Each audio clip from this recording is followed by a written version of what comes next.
Hello and welcome to the DVB Newsroom. I'm Nora. Joining me in the studio today is Nandar, a theater director, writer, poet, and translator, as well as the host of the G-Taw Zagar Wyne podcast from Myanmar. Thank you for joining me. Thank you for having me, Nora.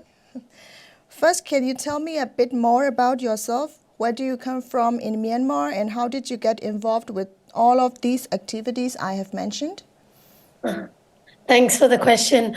I was born and bred in northern Chan State, a small village in Myanmar, and I'm ethnically Nepali. And I think I was a very feminist, separate kind of woman, a girl from a young age. I always have a lot of question around why women have to do certain thing and why men have to do certain thing. And the answer would always be like, oh, because you're a girl and because they are a boy. And I think that answer didn't really satisfy me. So gradually the question became larger and larger, and I realized the problem was not happening just in my community. It was happening to other people, other community, other ethnic group around Myanmar as well. And that's when I started to realize, especially after menstruating for the first time, I realized that, oh, after menstruation, women specifically have to go through a larger issue of gender discrimination because they are women. They are expected to get married certain age, leave the schools, and etc. And that's when I started to, for myself and for people around me, I started to question those norms and use my voice louder. Yeah. It looks like everything you've done, whether it's directing theater, writing, translating, or podcasting, all seem to be focused on feminism. How did you first learn about feminism? I didn't know the word feminism when I was already acting like a feminist, and a lot of people around me, especially my white friends and people from the West Wall, would say that, oh, you are a feminist. Did you know that? Or, you think like a feminist. And I have no familiar with the word feminism.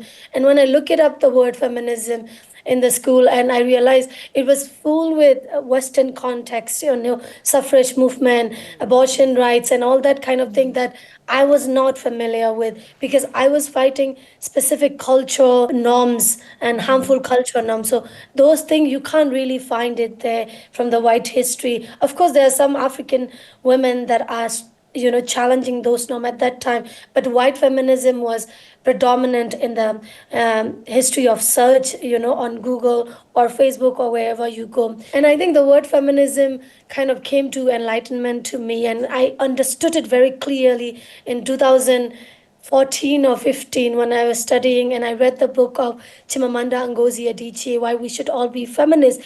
And that's precisely when I realized I need to claim the word feminist to identify myself and the work that I do. And that's why, I mean, up until before then as well, I was always doing feminist work, but I couldn't name that as feminist work because I didn't understand the word fully. But after that book, I understood quite a bit, and I took pride in calling myself feminist. And that's when I publicly announced myself that I'm a feminist activist. Can you explain why you founded Purple Feminists Group? Yes, the reason was, before that, I was doing activist or feminist work individually, whether be it translating the work of feminist literature or writing myself or doing other things. I was very alone in my voice. Yeah, and especially being the only Nepali feminist in a lot of room, whether in Myanmar or outside of Myanmar, when I'm speaking, I feel this sense of loneliness within my activism. And I realize that, okay, doing things alone is great. It has a lot of freedom. It has a lot of, control on how you want to say, how you want to speak. You don't have to sugarcoat anything for any organization. But then I realized there's also sort of like slow process in only doing individually. And that's when I realized when I did the Vagina Monologue show, I realized that collective work, collective feminist solidarity has a larger and quicker impact to a society. So I thought, okay, after doing the first year of Vagina Monologue, I'm like, okay, let's do the collective, sustainable, and work together with other feminists, and that's when I was inspired to start the Purple Feminist Group, which aim essentially is to dismantle the patriarchy and eradicate the sexism, misogynism that is existing till today in our culture. And it's still work in progress because there are so many things we still need to fix, and we still need to open our mind and heart to. But because culture is such a close thing in our heart, we have a hard time to let things go because it's part of our identity. If I don't do this culture thing, maybe I'm not Bama enough, maybe I'm not Nepali enough. So people are afraid to let go of their identity. Even though the culture is harmful, they think that they should keep it because they don't want to lose themselves. Yeah. I can imagine it hasn't always been easy, especially given everything happening in Myanmar. What obstacles have you and the group had to navigate along the way? Oh, so many things. I think one of the significant thing, and almost every woman with a voice have to go through, is that if a woman have a voice, the society already does not like it. We like women quiet. We like women who are obedient. So when women start using their voice, start um, raising their voice, we have a problem already. And I think when that happened, the first thing that the society, any society, if you look at it, if women are doing things on their own, the first thing that the society does or the community does is exclude them from that culture, that community, saying that, oh, you are ruining the culture, you are um, damaging our image of Myanmar society and Myanmar women. And I think the first thing you experience is you feel excluded from the community. You are not safe to go outside. You don't feel safe to go back to their village because people look at you differently. People look at you like a villain in a movie. And I think that was a very, very first and the hardest thing um, that I have to deal with myself to s- to be okay that not everyone will like you. In fact, that if everyone likes you, then maybe you are doing something wrong. When you're doing things that is coming from within, that is empowering within, you will invite people who don't like you, who criticize you, who will reject you. And I think the first lesson that I learned was to be okay with rejection, to be okay with not being likable to other people that are not sharing my values. So that was the first thing. And I think the second thing that follows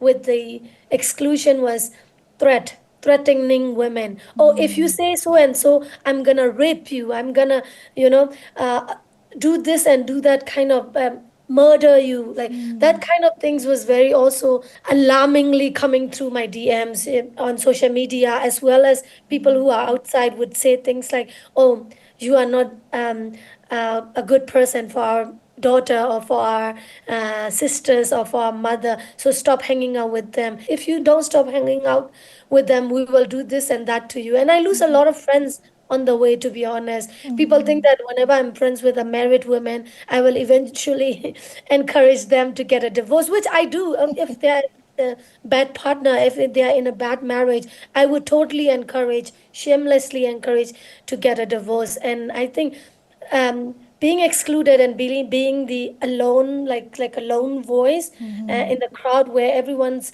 doesn't want you, is a very hard thing. But I think one of the things that was kind of pushing me through that challenges is this, the reason that I do what I do is because people like this exist.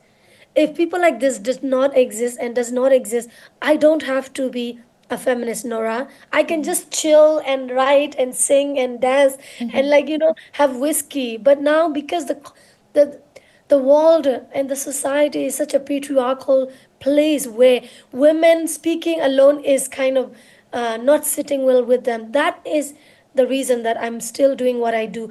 If people like that exist, I will continue to speak. That's my motto in life. When did you launch your podcast, G-Taw Zagar Wyne? And can you explain what the name means for our non-Burmese speaking audience? Mm. G-Taw Zagar Wyne was inspired because I was before that I was doing theater, and of course I was doing writing and public speaking a lot. But I realized that I was reaching a certain only certain um, group, which is educated people who can read Burmese, who can listen to Burmese, and who can, read in English, that kind of thing. But I realized that if I want to educated people on all levels, I also have to creatively explore all level and all tools that can reach people, different kind of audience with limited internet or who cannot read, and that sort of thing. So that's when the G-Taw Zagar Wyne podcast started. I was also very busy to write full time, like I did before. So I thought that maybe doing something that is accessible for a large kind of audience and grassroots audience would be very necessary, so that feminism is reached to those audience. And I started podcast basing my people from village as an audience in my head, and that means that I need to simplify the language that I use, the way that I approach with the speakers that I was talking with. I need to simplify everything for them so that they understand that feminism is for everyone. Feminism is not just for, white people or educated people or elite people. It is for everyone. It is what makes the society a better place and a fairer place to live. So Jiro essentially means that I use that word because when I was younger, I was a very curious young woman. I would ask a lot of questions. I would make a lot of people uncomfortable. I would almost go into other people businesses to, understand and learn better about human in general. And I would always be called as Jiro, like Shashire Jiro, like, you have a long term, like, why are you in everyone's business? So it's like a nosy aunt, like, an aunt who is like always there, caring and checking in on everyone, what's going on, if they are okay, if they are going through a breakup, if they have enough pocket money. So I was like, okay, now is the time to claim that identity as G-Rom. Yes, G-Rom may be a bad word in the society that we live in right now, but I'm gonna take ownership and I'm gonna make it a positive word to be a G-Rom. So now my friends and I, we call each other Jiro Jiro in a very cute, loving way. Yeah. This led to your English language podcast, Feminist Talks with Nandar. When did you start this and is it still going? It is going. That is the last question is very important because I had been very occupied with international like speaking and like program, and also a lot of purple feminist work has been more intensified throughout these years. So it was very difficult to keep those both podcasts go on, and I'm prioritizing Jiro Zagawa because it's more professional platform. It's also where people are learning as a research, as a resource, as a story, as a platform where they can learn basic things about Myanmar women feminist approach. But with feminist talk, it's more casual. I would talk to my friends, my people, and then it would be a random topic. So that just means that the feminist talk is not as active because I haven't gotten enough time to rest and like have a light conversation yet. But moving forward this year, I aim to be active. So people can find it on Feminist Talk with Nanda on the page, and Jiro Zagawai on the SoundCloud. So it will continue this year, I promise. It will be more active than it has been, and it's also because of the coup. It has been a little bit more difficult than usual.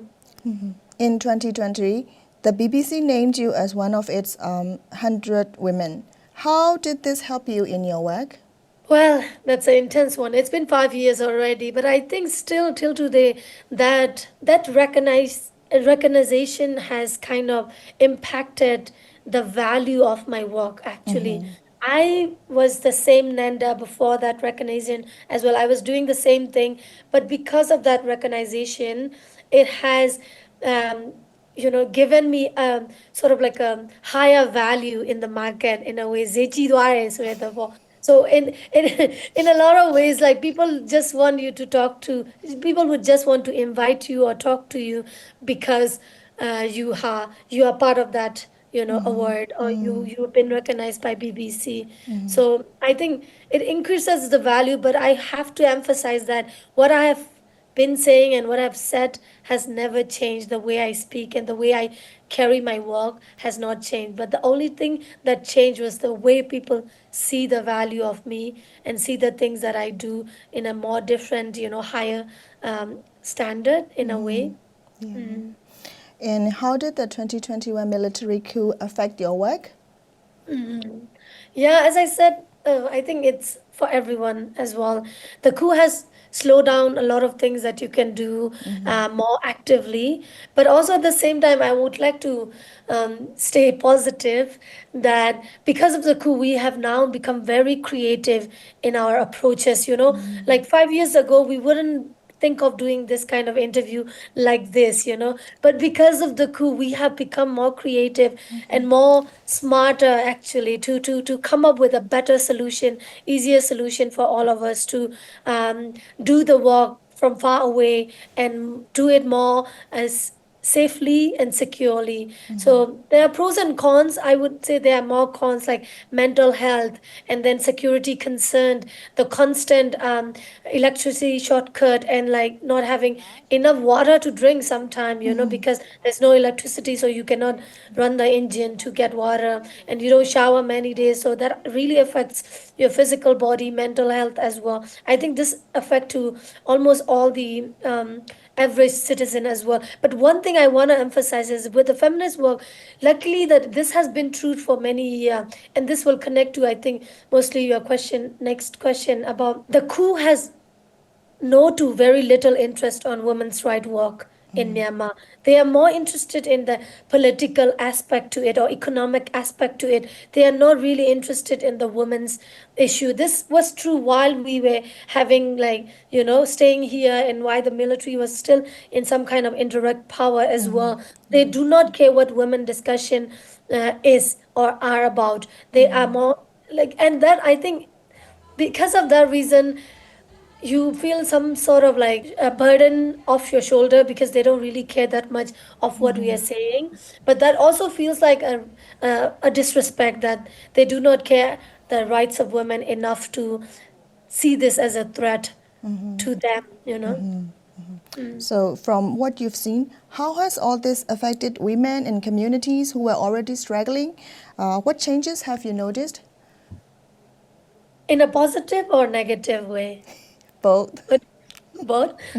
I a negative way, I think a lot of rape, sexual assault are happening without even having any consequences, and a lot of, especially domestic violence, are now um, more pervasive than ever before, and nobody can do anything about it. If you go to the police, you're pro-military. If you go and ask for Okay. help to the police, but who do you ask for? There's no safety for women, especially because of those situation that's happening in our country. And there are also unemployment, increase of unemployment. If you like 3 or 5 years ago, if you post a job, there would be only maybe 50 people maximum applying for that job.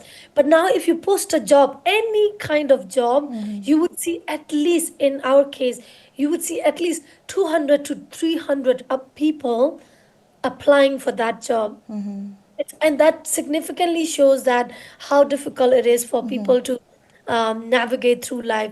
But I think positively, I have to say that we can now see that more women in media, like yourself, that media are making a deliberate choice on involving the voice of women. That also, I think, particularly was affected by the revolution leaders that are in the front line, in the women that were front line. They show that women are the change maker. Women are playing significant role in Myanmar history, and now they have been noticed. They've always been part of the revolution, but this is the first time they've been noticed. And I think it's because of women like you in media who are making sure that women voices are included in the big discussion, whether be it a political, social, economic interview. Women are also going to be leading speakers. And I think those things are changing. And I think in terms of also networking and collaboration has also increased, to be completely honest,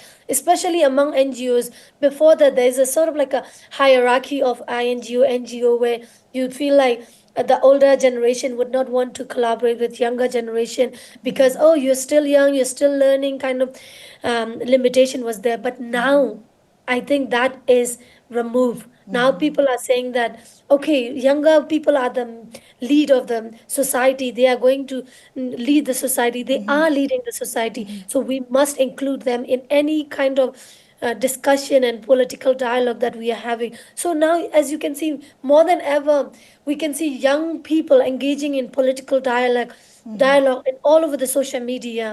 And I think that is the hard work of the activists and social workers from Myanmar that are making sure that positive change is increasing while the negative things are still happening.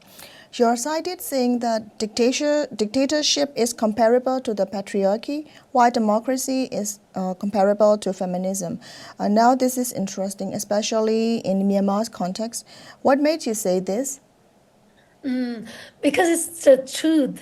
Because it's the truth. Because dictatorship cannot exist without patriarchy. If you really look at it, dictatorship and patriarchy is like the father and son in the house. If the father is patriarchal, if the father is violent, it's very likely that the son will copy that behavior and continue that, uh, can be worse than that, to the next woman that will be in their life. So patriarchy and dictatorship, both of them thrived in oppression and oppressing other people's voices, rights. And same with feminism and democracy. Feminism and democracy think about inclusion, equality, and decision making together, while the dictatorship and patriarchy do the other way around, do the opposite. So I say this almost every time I talk, but I will say this again, that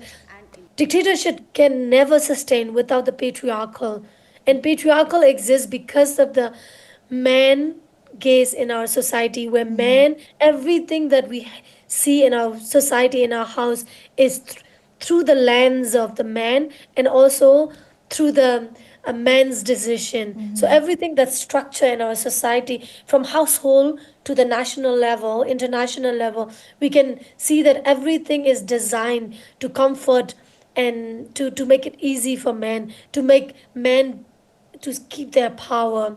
So, in order for us to live in harmony and um, peaceful society, I think we must learn to see that patriarchy is a very dangerous system in our society. It doesn't let everyone to thrive as who they are. It try to keep people in boxes, and that's the most dangerous thing we can do to other human being. You shared a speech you gave at the University of York with DVB English News, which we published on January 1st. In it, you criticized the patriarchy of the military in Myanmar, while you highlight the work of women in the pro-democracy movement. How important is it to raise awareness in the UK and around the world about women's issues in Myanmar?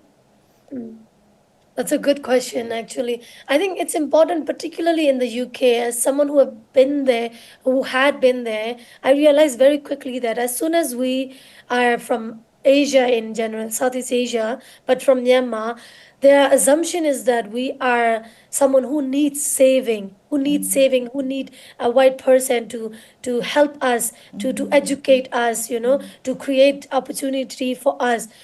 And because of that colonial mindset that the white people in general have, it was very important for me to make sure that I am not presenting Myanmar situation and Myanmar women in a Tanasia Kaune shootout. I didn't want them to see women's and our people in general in a pity situation, like, oh, we need saving, we need help, kind of. No, we are doing things on our own. We have the capacity within us. It's all inside us that we can do. What we need is not saviorism. What we need is solidarity, sympathy, and collaboration. We do not need handouts from white people or any other people. We can do it on our by ourselves. But also quickly when I arrived there, I realized that people just see us as people who don't know how to do things,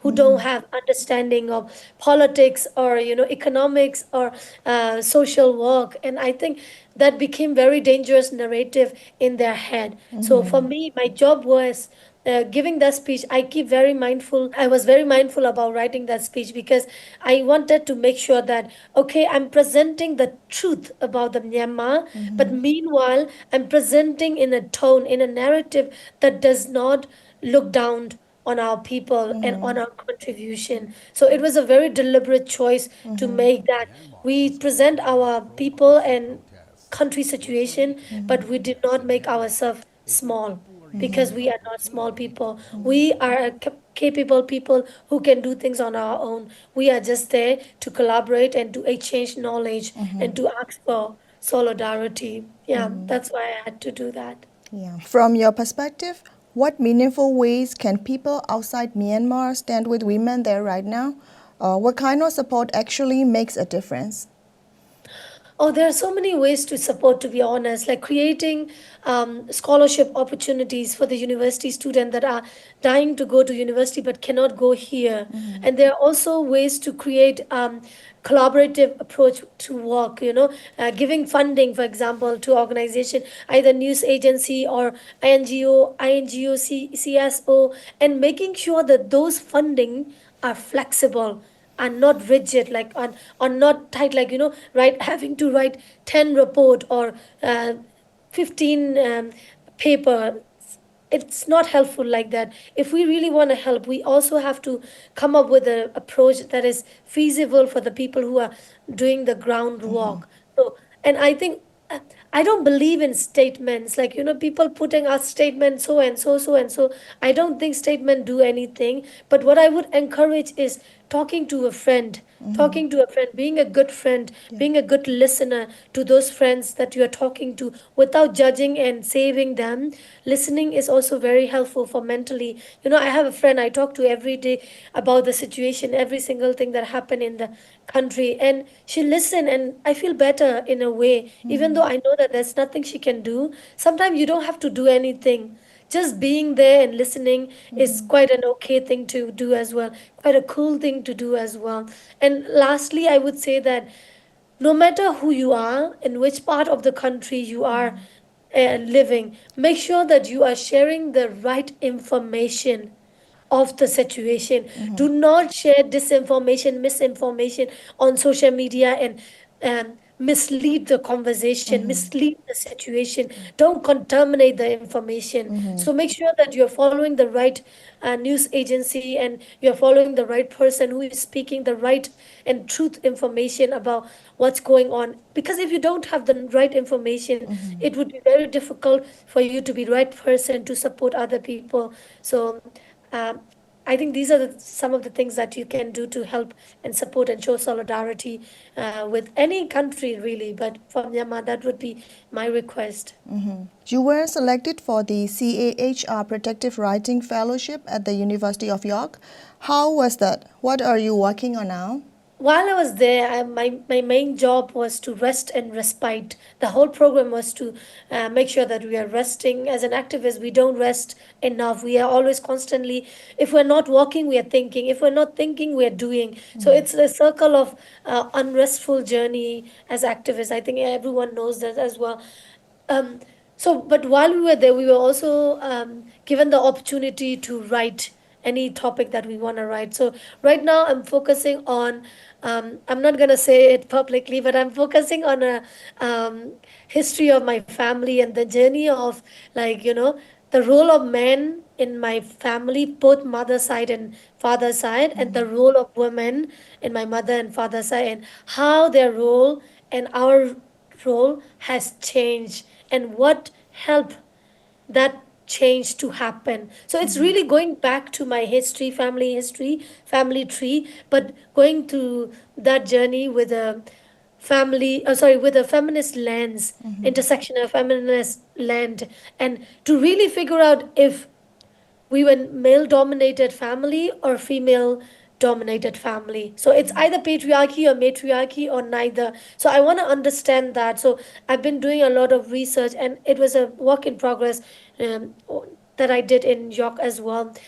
Just really being introspective and going back to my family tree and understanding why I'm a feminist as well, to be completely honest, that maybe there's some part of my family that has been a feminist, that had been a feminist before, and I didn't really get the story of it. So I'm talking to almost all of my family members to get the different aspect of the history of the correct information. So it's still in progress. I'm also writing poetry time to time, about politics, family, love, heartbreak, mental health, all of those things. So, and Purple Feminist work is also ongoing. I'm doing that. I also am going to take a part in a lot of conferences and forums in this year, coming year. So it's exciting and exhausting at the same time.